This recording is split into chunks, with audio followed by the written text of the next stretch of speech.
Hello friends, एक बार फिर से एसएससी जी के GS वाई इस क्लासेस में आपका स्वागत है। आज करेंगे हम अनुच्छेद, जो इस क्लास में 395 तक अनुच्छेद कराए जाएंगे।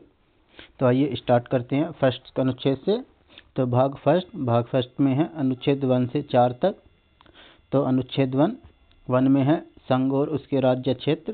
अनुच्छेद 2 नए राज्यों के स्थापना का प्रावधान है। अनुच्छेद 3 राज्यों की सीमा और नाम में परिवर्तन का प्रावधान है।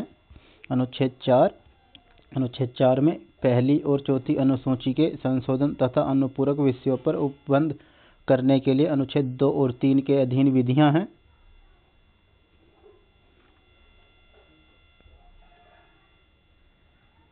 भाग 2 में नागरिकता है।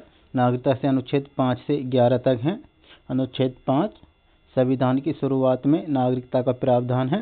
अनुच्छेद 6 पाकिस्तान से भारत आने वाले व्यक्तियों की नागरिकता है।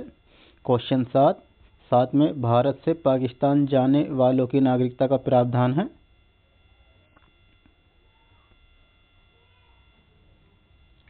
अनुच्छेद 8 भारत के बाहर रहने वाले प्रवासियों के नागरिकों के अधिकार हैं।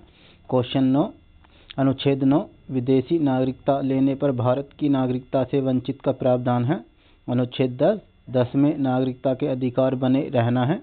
अनुच्छेद 11 संसद द्वारा नागरिकता अधिकार कानूनों का विनिमय का प्रावधान है। भाग 3 मौलिक अधिकार अनुच्छेद 12 से 35 तक है। अनुच्छेद 12 राज्यों की परिभाषा है। अनुच्छेद 13 मौलिक अधिकारों पर नियंत्रण करने की विधियां हैं। समानता का अधिकार अनुच्छेद 14 से 18। अनुच्छेद 14 कानून के समक्ष समानता। अनुच्छेद 15 धर्म, जाति, लिंग, जन्म स्थान आदि के आधार पर भेदभाव नहीं होगा। अनुच्छेद 16 लोक नियोजन के अवसरों में सभी को समानता है। अनुच्छेद 17 अस्पृश्यता का अंत है। अनुच्छेद 18 उपाधियों का अंत किया गया है। स्वतंत्रता का अधिकार अनुच्छेद 19 से 22 तक। अनुच्छेद 19 बोलने और अभिव्यक्ति की स्वतंत्रता की आज़ादी है। अनुच्छेद 19(1) बोलने की स्वतंत्रता, अभिव्यक्ति की स्वतंत्रता है। अनुच्छेद 19(b) शांतिपूर्ण बिना हथियारों के कहीं पर इकट्ठा होने की स्वतंत्रता है। अनुच्छेद 19 का C संगठन या संघ बनाने की स्वतंत्रता है।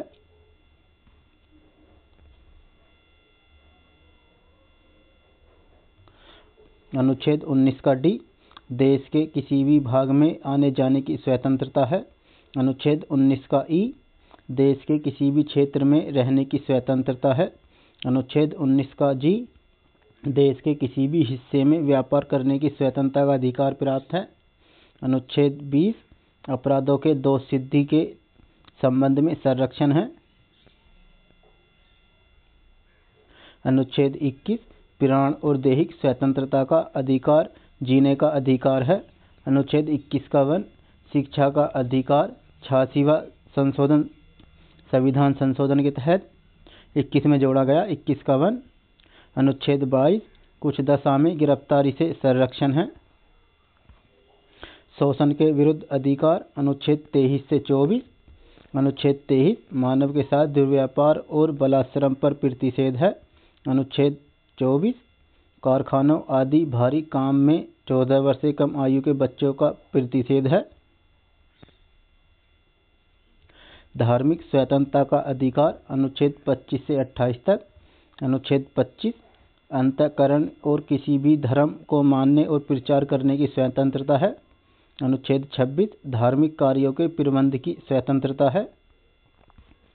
अनुच्छेद 27 किसी विशिष्ट धर्म की अभिवृत्ति के लिए कर टैक्स संबंधित स्वतंत्रता है। अनुच्छेद 28 सरकारी शिक्षण संस्थानों में धार्मिक शिक्षा नहीं दी जाएगी तथा धर्म विशेष के कार्यक्रम में शामिल होने के लिए बाध्य नहीं है। संस्कृति और शिक्षा संबंधी अधिकार अनुच्छेद 29 से 30 तक। अनुच्छेद 29 अल्पसंख्यक वर्ग को उनकी भाषा, लिपि और संस्कृति को संरक्षित रखने के अधिकार हैं। अनुच्छेद 30 अल्पसंख्यक वर्ग को शैक्षणिक संस्थान संचालित करने के अधिकार हैं। संवैधानिक उपचारों का अधिकार अनुच्छेद 32। अनुच्छेद 32 रिट संबंधी प्रावधान है। अनुच्छेद 33 मौलिक अधिकारों को लागू करने में संसद की शक्ति है। अनुच्छेद 34 सैन्य क्षेत्र या कानून के समय मौलिक अधिकारों पर प्रतिबंध संबंधित प्रावधान है। अनुच्छेद 35 मौलिक अधिकार लागू करने संबंधित प्रावधान है। फ्रेंड्स, अगर वीडियो अच्छा लग रहा है तो चैनल सब्सक्राइब कर लें और अपने दोस्तों को भी शेयर कर दें। भाग 4 नीति निदेशक तत्व अनुच्छेद 36 से 52 तक।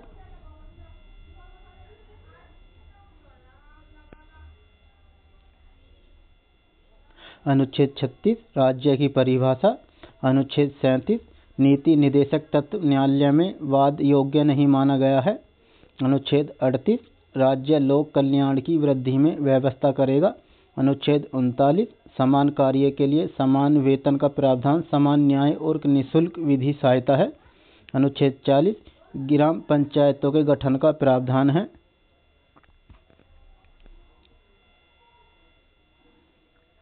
अनुच्छेद 41 कुछ परिस्थितियों में सभी नागरिकों को काम, शिक्षा और लोक सहायता पाने का अधिकार होगा। अनुच्छेद 42 न्याय संगत और मानव उचित दशाओं तथा प्रसूतियां सहायता का प्रावधान।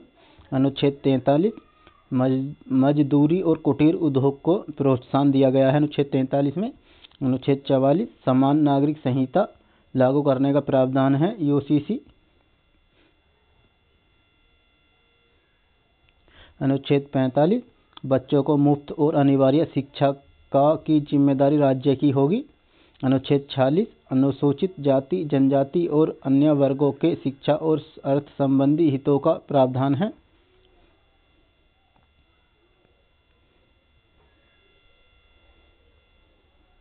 अनुच्छेद 47 पोषण और जीवन स्तर के लिए लोक स्वास्थ्य में सुधार का कर्तव्य है। अनुच्छेद 48 कृषि और पशुपालन संबंधी प्रावधान है। अनुच्छेद 48A पर्यावरण और वन्य जीवों का संरक्षण। अनुच्छेद 49 महत्वपूर्ण स्थानों और वस्तुओं का संरक्षण है। अनुच्छेद 50 कार्यपालिका और न्यायपालिका के कार्य विभाजन। अनुच्छेद 51 अंतर्राष्ट्रीय शांति और सुरक्षा संबंधी प्रावधान है। भाग 4A मौलिक कर्तव्य। अनुच्छेद 51A। अनुच्छेद 51A 11 मौलिक कर्तव्य हैं।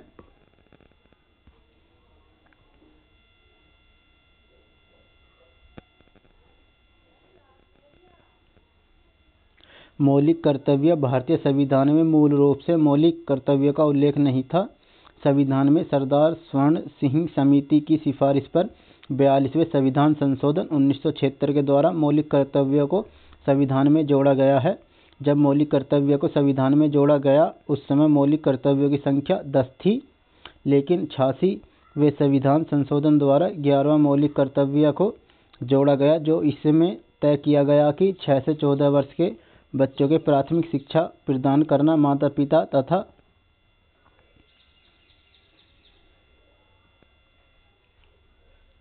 अभिभावकों का कर्तव्य होगा। भारतीय संविधान में मौलिक कर्तव्य का उल्लेख भाग 4 क में अनुच्छेद 51 क के तहत किया गया है। मौलिक कर्तव्यों का प्रावधान भारतीय संविधान में सोवियत संघ के संविधान से लिया गया है। संसद के पास अधिकार होता है कि वह और मौलिक कर्तव्य को जोड़ सकती है या हटा सकती है।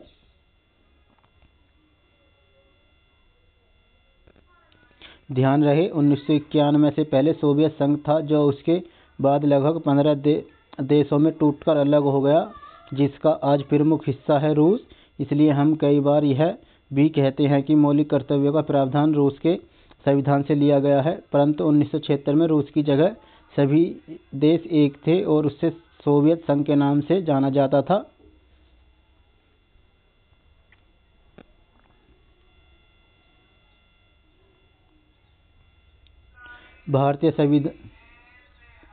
भारतीय संविधान में कितने मौलिक कर्तव्य हैं? वर्तमान में भारतीय संविधान में 11 मौलिक कर्तव्य हैं, जो निम्न प्रकार हैं।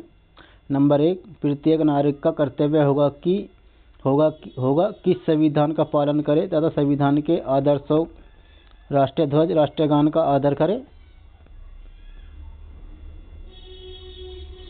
नंबर 2, स्वतंत्रता के लिए हमारे राष्ट्रीय आंदोलन को प्रेरित करने वाले उच्च आदर्शों को अपने हृदय में संजोए रखना चाहिए तथा उनका पालन करना चाहिए।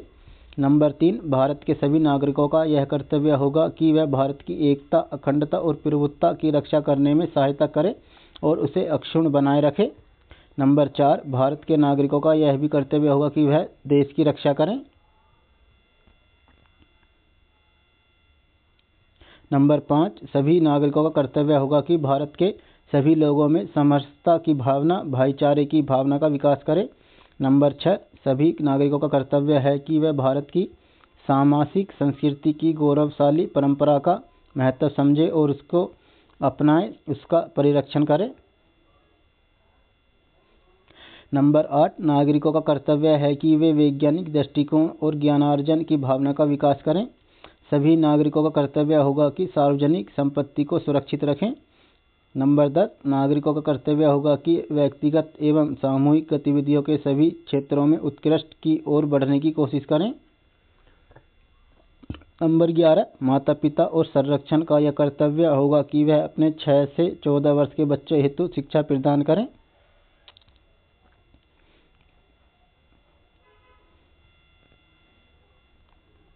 भाग 5 में संघ है। अनुच्छेद 52 से 151 तक।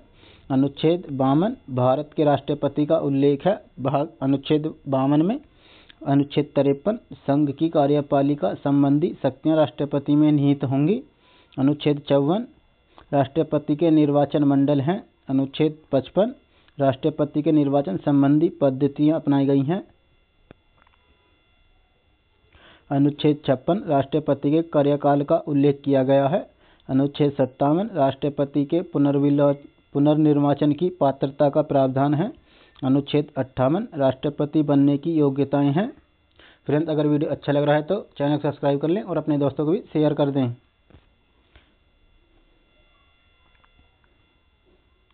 अनुच्छेद 59 राष्ट्रपति पद के लिए शर्तें। अनुच्छेद 60 राष्ट्रपति द्वारा शपथ का उल्लेख है। अनुच्छेद 61 राष्ट्रपति पर महाभियोग संबंधी प्रावधान है।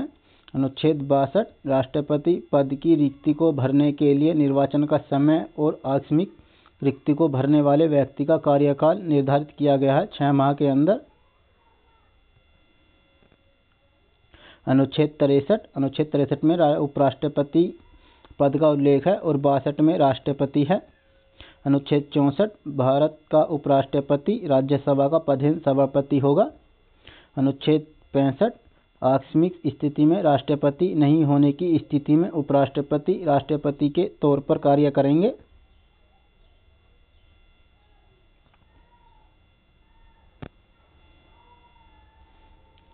अनुच्छेद 66 उपराष्ट्रपति का निर्वाचन संबंधी प्रावधान है। अनुच्छेद 67 उपराष्ट्रपति के कार्यकाल का उल्लेख है। अनुच्छेद 68 उपराष्ट्रपति पद की रिक्ति को भरने के लिए निर्वाचन का समय और आकस्मिक रिक्ति को भरने वाले व्यक्ति का कार्यकाल निर्धारित किया गया है 6 माह के अंदर। अनुच्छेद 69 उपराष्ट्रपति की शपथ का उल्लेख है। अनुच्छेद 70 अन्य किसी आकस्मिकता में राष्ट्रपति के कर्तव्य का निर्वहन है। अनुच्छेद 71 राष्ट्रपति और उपराष्ट्रपति के निर्वाचन संबंधी विषय हैं।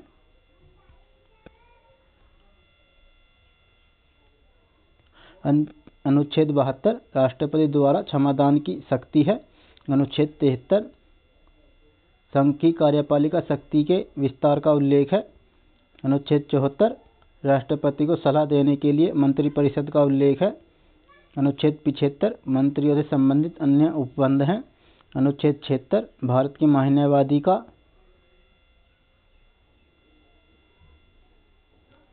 उल्लेख है। अनुच्छेद 77 भारत सरकार के कार्य का संचालन संबंधी उल्लेख। अनुच्छेद 78 राष्ट्रपति को जानकारी देने के लिए प्रधानमंत्री के कर्तव्य हैं।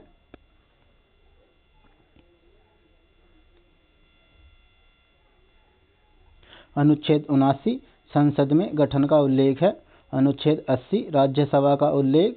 अनुच्छेद 81 लोकसभा का उल्लेख।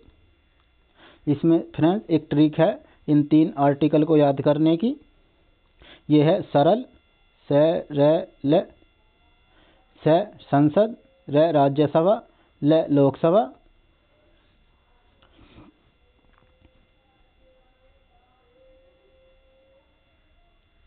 अनुच्छेद 82 प्रत्येक जनगणना के बाद सीटों का पुनः समायोजन।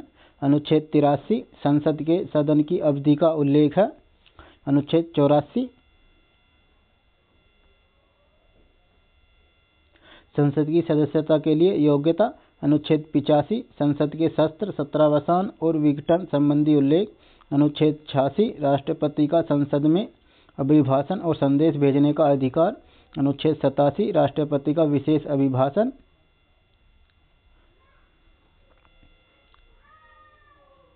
अनुच्छेद 88 संसद के साधनों में मंत्रियों और महान्यायवादी के अधिकार। अनुच्छेद 89 राज्यसभा का सभापति और उपसभापति का उल्लेख।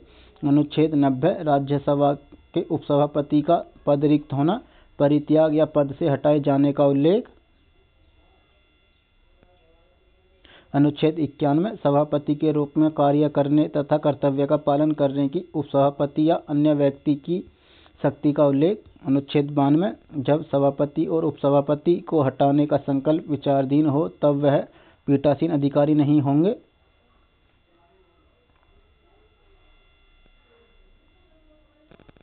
अनुच्छेद 93 लोकसभा के अध्यक्ष और उपाध्यक्ष का उल्लेख है।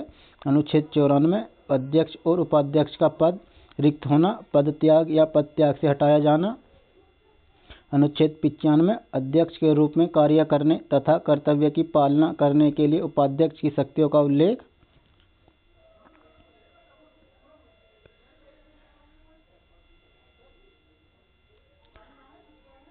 अनुच्छेद 96 जब अध्यक्ष या उपाध्यक्ष को हटाने का संकल्प विचाराधीन हो तब वे पीठासीन अधिकारी नहीं होंगे। अनुच्छेद 97 राज्यसभा के सभापति और उपसभापति तथा लोकसभा अध्यक्ष और उपाध्यक्ष के वेतन और भत्ते हैं। अनुच्छेद 98 संसद के सचिवालय का उल्लेख है। अनुच्छेद 99 संसद सदस्य द्वारा शपथ का उल्लेख है।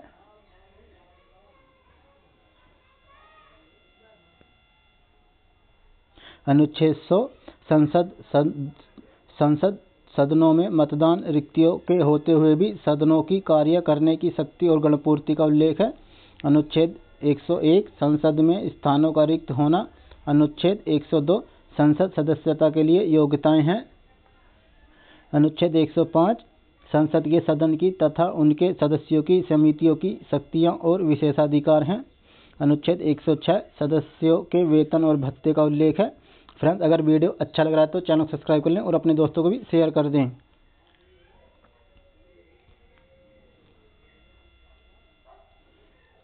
अनुच्छेद 108 कुछ दशकों में दोनों सदनों की संयुक्त बैठक का उल्लेख है।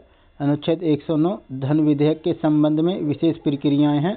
अनुच्छेद 110 धन विधेयक की परिभाषा का उल्लेख है। अनुच्छेद 111 विधेयकों पर अनुमति का उल्लेख है। अनुच्छेद 112 वार्षिक वित्तीय विवरण है, बजट का उल्लेख किया गया है।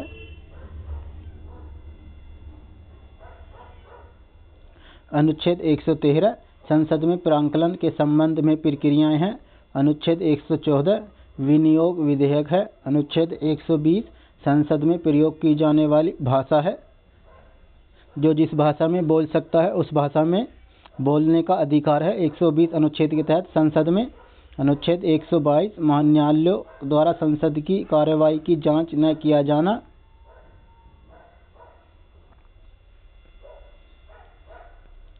अनुच्छेद 123 राष्ट्रपति के अध्यादेश जारी करने की शक्ति है। अनुच्छेद 124 सर्वोच्च न्यायालय की स्थापना और गठन का उल्लेख है। अनुच्छेद 125 न्यायाधीशों के वेतन संबंधी प्रावधान है। अनुच्छेद 126 कार्यकारी मुख्य न्यायमूर्ति की नियुक्तियां। अनुच्छेद 125 न्यायाधीशों के वेतन संबंधित प्रावधान। अनुच्छेद 126 कार्यकारी मुख्य न्यायमूर्ति की नियुक्ति है। अनुच्छेद 127 तदर्थ न्यायमूर्ति की नियुक्ति का प्रावधान है। अनुच्छेद 128 उच्चतम की बैठक में सेवानिवृत्त न्यायाधीशों की उपस्थिति है।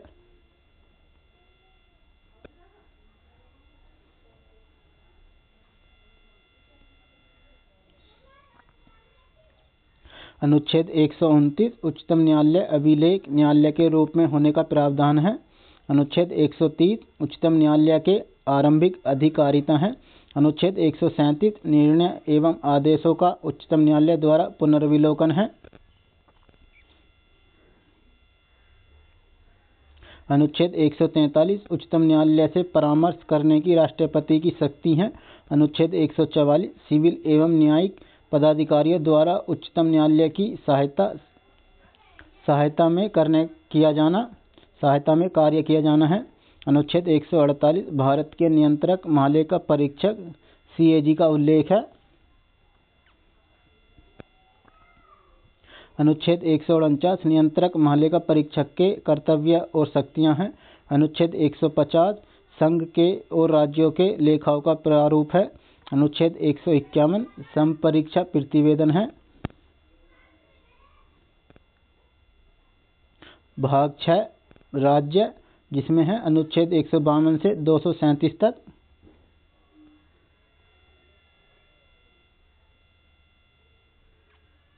अनुच्छेद 152 राज्य की परिभाषा। अनुच्छेद 153 राज्यपाल का उल्लेख है। अनुच्छेद 154 राज्य की कार्यपालिका शक्तियां राज्यपाल में निहित होंगी। अनुच्छेद 155 राज्यपाल की नियुक्ति। अनुच्छेद 156 राज्यपाल का कार्यकाल। अनुच्छेद 157 राज्यपाल की योग्यताएं। अनुच्छेद 158 राज्यपाल के पद की शर्तें।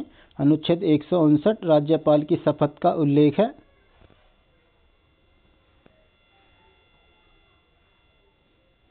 अनुच्छेद 160 कुछ आकस्मिकता में राज्यपाल के कृत्यों का निर्वहन है। अनुच्छेद 161 राज्यपाल की क्षमादान संबंधी शक्तियां हैं। फ्रेंड्स, राज्यपाल को और भी शक्तियां प्रदान की गई हैं, जैसे कि फांसी भी अब क्षमा कर सकता है राज्यपाल। अनुच्छेद 162 राज्य की कार्यपालिका शक्तियों का विस्तार है। अनुच्छेद 163 राज्यपाल की सहायता और सलाह देने के लिए मंत्रिपरिषद का उल्लेख है। अनुच्छेद 164 मंत्रियों के बारे में अन्य उपबंध। अनुच्छेद 165 राज्य का महाधिवक्ता एडवोकेट जनरल है। अनुच्छेद 166 राज्य की सरकार के कार्य का संचालन है।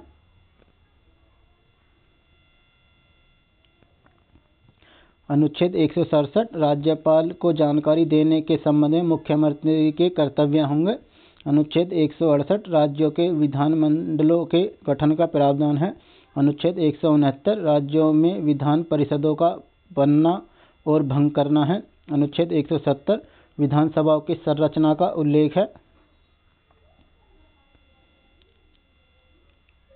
अनुच्छेद 171 विधान परिषद की संरचना का उल्लेख है। अनुच्छेद 172 राज्यों के विधानमंडलों की अवधि का उल्लेख है। अनुच्छेद 173 विधानमंडल की सदस्यता की योग्यताएं हैं। अनुच्छेद 174 विधानमंडल के सत्र, सत्रावसान और विघटन है। अनुच्छेद 175 राज्यपाल का सदन में अभिभाषण और संदेह का अधिकार है। अनुच्छेद 176 राज्यपाल का विशेष अभिभाषण है। अनुच्छेद 177 सदन के बारे में मंत्रियों और महाधिवक्ताओं के अधिकार।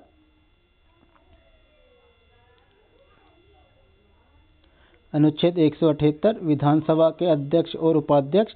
अनुच्छेद 179 विधानसभा अध्यक्ष और उपाध्यक्ष का पद रिक्त होना, त्याग या पद से हटाए जाने का उल्लेख है।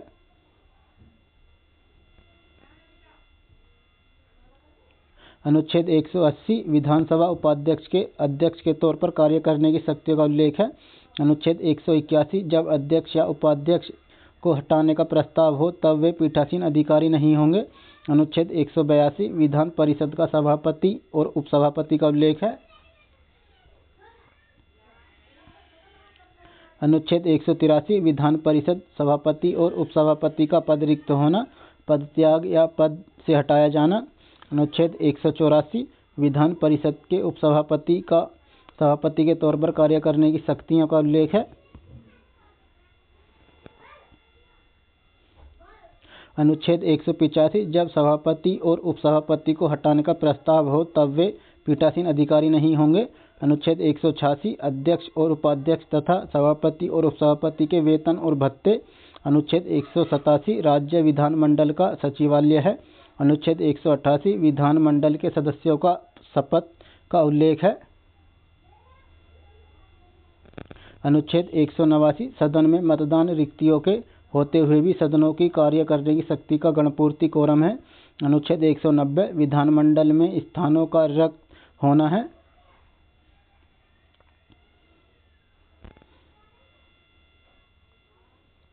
अनुच्छेद 191 विधानमंडल के सदस्यों की योग्यताएं हैं।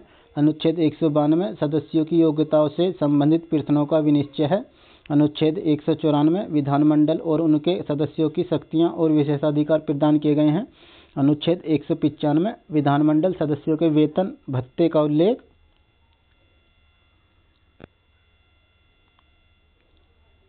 अनुच्छेद 199 विधानमंडल में धन विधेयक की परिभाषा का उल्लेख है। अनुच्छेद 200 विधेयकों पर अनुमति है। अनुच्छेद 201 विचारों के लिए आरक्षित विधेयक पारित किए जाते हैं। अनुच्छेद 202 वार्षिक वित्तीय विवरण बजट विधानमंडल में पेश किया जाता है।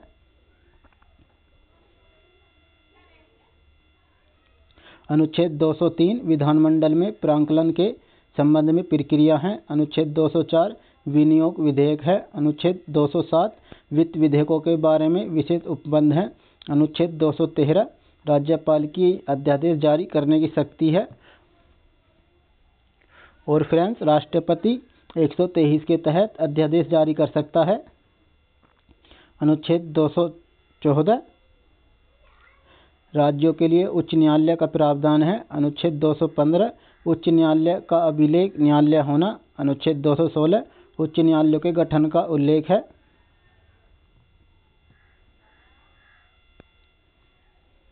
अनुच्छेद 217 उच्च न्यायालय के न्यायाधीश की नियुक्ति और उनके पद की शर्तें हैं। अनुच्छेद 218 सर्वोच्च न्यायालय से संबंधित कुछ उपबंध का उच्च न्यायालयों को लागू होना है। अनुच्छेद 219 उच्च न्यायालय के न्यायाधीशों की शपथ है।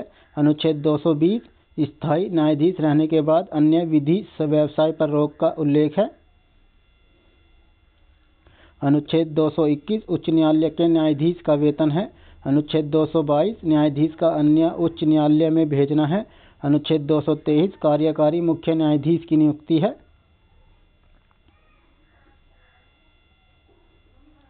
अनुच्छेद 224 अपर और कार्यकारी न्यायाधीशों की नियुक्तियां हैं। अनुच्छेद 225 उच्च न्यायालयों की अधिकारिता है। अनुच्छेद 226 उच्च न्यायालय द्वारा रिट जारी करना है। अनुच्छेद 227 सभी न्यायालयों के अधीक्षण की उच्च न्यायालय की शक्ति है।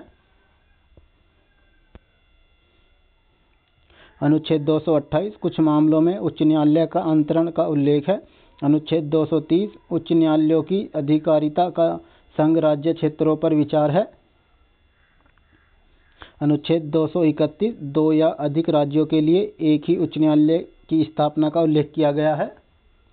अनुच्छेद 233 जिला न्यायाधीश की नियुक्ति का प्रावधान है। अनुच्छेद 235 अधीनस्थ न्यायालय पर नियंत्रण है। भाग 8 संघ राज्य क्षेत्र अनुच्छेद 239 से 242 तक। अनुच्छेद 239 संघ राज्य क्षेत्रों के प्रशासन का उल्लेख है। अनुच्छेद 240 कुछ संघ राज्य क्षेत्रों के लिए भी विनियम बनाने की राष्ट्रपति की शक्ति है। अनुच्छेद 241 संघ राज्य क्षेत्रों के लिए उच्च न्यायालय का प्रावधान है। भाग 9 और 10 अनुच्छेद 243 पंचायतों का उल्लेख है। अनुच्छेद 244 अनुसूचित क्षेत्रों और जनजाति क्षेत्रों का प्रशासन का उल्लेख है। फ्रेंड्स, अगर वीडियो अच्छा लग रहा है तो चैनल को सब्सक्राइब कर लें और अपने दोस्तों को भी शेयर कर दें और बेल आइकन बटन को भी ऑन कर लें ताकि ऐसे नई वीडियोस आपको मिलते रहें। भाग 11 संघ और राज्य के बीच संबंध अनुच्छेद 245 से 263। अनुच्छेद 245 संसद द्वारा राज्यों के विधान मंडलों द्वारा बनाई गई विधियों का विस्तार। अनुच्छेद 248 अवशिष्ट विधायी शक्तियां। अनुच्छेद 252 दो या अधिक राज्य के लिए सहमति से विधि बनाने की संसद की शक्ति। अनुच्छेद 254 संसद द्वारा बनाई गई विधियां और राज्यों के विधानमंडल द्वारा बनाई गई विधियों में असंगति। अनुच्छेद 256 राज्यों की ओर संघ की बाध्यता। अनुच्छेद 257 कुछ दशाओं में राज्यों का संघ पर नियंत्रण। अनुच्छेद 262 अंतर्राज्यिक नदियों के जल संबंधी विवादों का न्याय निर्णय। अनुच्छेद 263 अंतर्राज्यीय विकास परिषद के गठन का उल्लेख। भाग 12 वित्त संपत्ति संविदाएं और वाद। अनुच्छेद 264 से 300 तक 300A तक। अनुच्छेद 266 भारत की संचित निधि का उल्लेख। अनुच्छेद 267 आकस्मिक निधि। अनुच्छेद 275 कुछ राज्यों को संघ से अनुदान मिलना। अनुच्छेद 276 वृत्तियां, व्यापार, आजीविका और नियोजन पर कर टैक्स। अनुच्छेद 280 वित्त आयोग का उल्लेख। अनुच्छेद 281 वित्त आयोग की सिफारिशें। अनुच्छेद 292 भारत सरकार द्वारा उधार लेना। फ्रेंड्स 292 आर्टिकल में भारत सरकार उधार लेती है।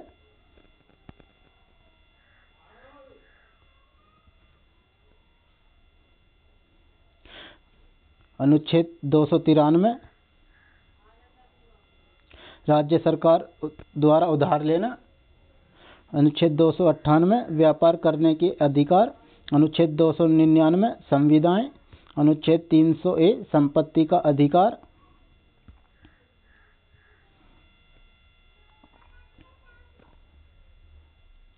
भाग 13 और 14 अनुच्छेद 301 भारत देश में व्यापार, वाणिज्य और समागम की स्वतंत्रता।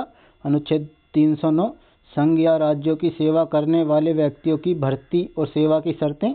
अनुच्छेद 212 अखिल भारतीय सेवाओं का उल्लेख। रेफरेंस यूपीएससी आता है वो 212 में ही उल्लेख किया गया है।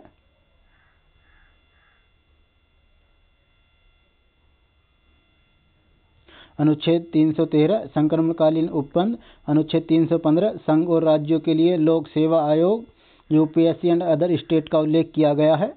अनुच्छेद 316 लोक सेवा आयोग के सदस्यों की नियुक्ति और विधियां, अवधि। अनुच्छेद 323A प्रशासनिक कार्यों के लिए अधिकरण, ट्रिब्यूनल। भाग 15 निर्वाचन संबंधित। अनुच्छेद 324 से 329 तक। अनुच्छेद 324 चुनाव आयोग के अधीक्षण, निर्देशन और नियंत्रण के लिए जिम्मेदार होगा। अनुच्छेद 326 लोकसभा और विधानसभा के लिए निर्वाचन वयस्क मताधिकार के आधार पर होगा। 326 में अनुच्छेद 329 निर्वाचन संबंधी मामलों में न्यायालय के हस्तक्षेप का उल्लेख।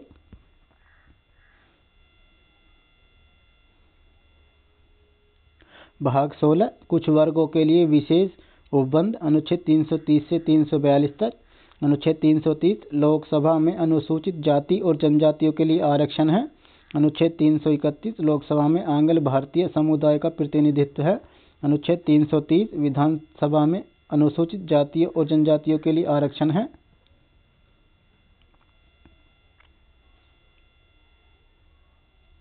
अनुच्छेद 333 विधानसभा में आंगन भारतीय समुदाय का प्रतिनिधित्व है।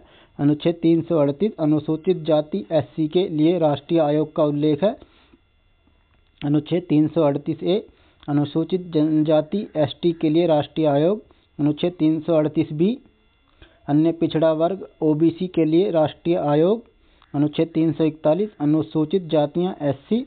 अनुच्छेद 342 अनुसूचित जनजातियां एसटी।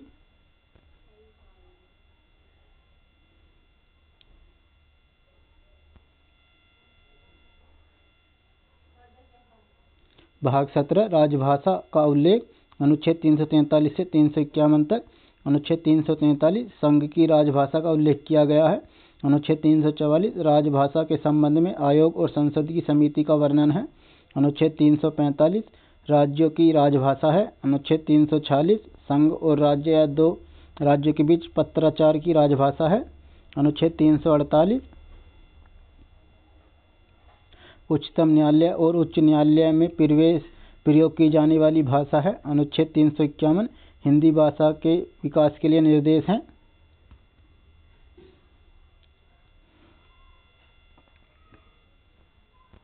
भाग 18 आपातकाल। अनुच्छेद 352 से 360। अनुच्छेद 352 आपातकाल की घोषणा का उल्लेख किया गया है। अनुच्छेद 353 आपातकाल की घोषणा का प्रभाव है। अनुच्छेद 356 राज्य में राष्ट्रपति शासन का उल्लेख है।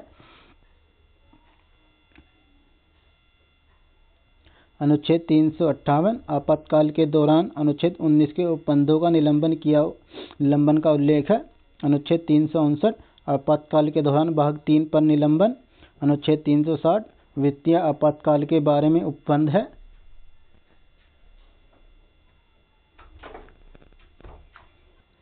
भाग 20 और 19, अनुच्छेद 361 राष्ट्रपति, राज्यपाल और राजपूतों का संरक्षण, अनुच्छेद 364 महापतन और विमान क्षेत्रों के बारे में विशेष संबंध। फ्रेंड्स, इसमें ये राजपूत नहीं है। अनुच्छेद 368 संविधान संशोधन का प्रावधान है।